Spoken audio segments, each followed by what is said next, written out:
যে মেয়েটা বাসার কাজের উদ্দেশ্যে মাত্র 4 দিন আগে আসলো, সে মেয়েটাই মাত্র 90 মিনিটের ব্যবধানে মা মেয়েকে হত্যা করে বাথরুমে গিয়ে গোসল করলো। তারপর নিহিত নাফিসার স্কুল ড্রেস পরে বাড়ি থেকে পালিয়ে গেল। রাজধানীর মোহাম্মদপুরে শাহজাহান রোডের 32/2 নম্বর বহুদর আবাসিক হোটেলের 7ম তলা ফ্ল্যাট 7B-তে। সেদিন সকালটা ছিল অন্য দিনের মতোই স্বাভাবিক। এক শিক্ষক A.Z আজিজুল হক হাসি মুখে বের হয়েছিলেন কর্মস্থলের পথে। তার স্ত্রী লায়লা আফরোজ ও নবম শ্রেণীর মেয়ে নাফিসা তখন বাসায় ছিলেন, বাবার ফিরে আসার অপেক্ষায়।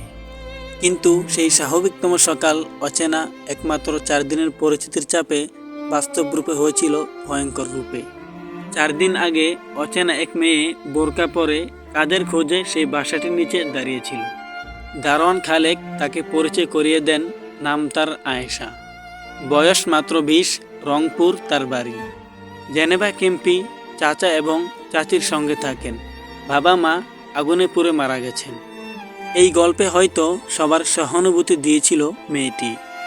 স্ত্রী লায়লা আফরোজ কথা বলে তাকে কাজেই রেখে দেন এবং এ যেন নানা মানুষের মতো, কেউ কাজ চায় আবার কেউ বিশ্বাস দেয়। প্রথম 2 দিন নিয়ম মতো এলো আয়েশায় এবং তৃতীয় দিন এলো 9:30টায়। চতুর্থ দিন মানুষ ভাবতে পারেনি এটাই তার শেষ দিন। সকাল 7:13 আয়েশা ঢোকেন বাসায় এবং 9:45 বের হন। তবে যে পোশাকে সে ঢুকেছিল তা নয়, বের হয় স্কুল ড্রেস পরে, কাঁধে ঝুলানো ব্যাগ নিয়ে। মানুষ ভাবে সে হয়তো এই বাসার মেহমান। দারোয়ান তাকে জিজ্ঞেস করে, সে বলে, আমি তো মেহমান। তারপর ধীরে সুস্থিতে হেঁটে বের হয়ে যায়। কিন্তু 11টার সময় যখন আজিজুল ইসলাম বাসায় ফিরেন, বাসার দরজা কেউ খুলছে না। বেকার চাবি দিয়ে তিনি দরজা খুলেই দেখেন তার জীবনের সব যেন উলটপালট হয়ে গেছে। ড্রয়িং রুমের মেঝে আফরোজা, দরজার কিনারে পড়ে আছে তার একমাত্র মেয়ে নাফিসা। কেঁপে ওঠেন শেষ নিঃশ্বাসে, চিৎকার করে চলে আসেন প্রতিবেশীরা। মেয়েকে হাসপাতালে নিয়ে যান, কিন্তু চিকিৎসক জানিয়ে দেন তাকে আর বাঁচানো যাবে না। এরপর রান্নাঘরে তিনি দেখতে পান স্ত্রী লায়লা আফরোজ শুয়ে আছেন নীরবে, চোখ বন্ধ, শরীরটা নিথর।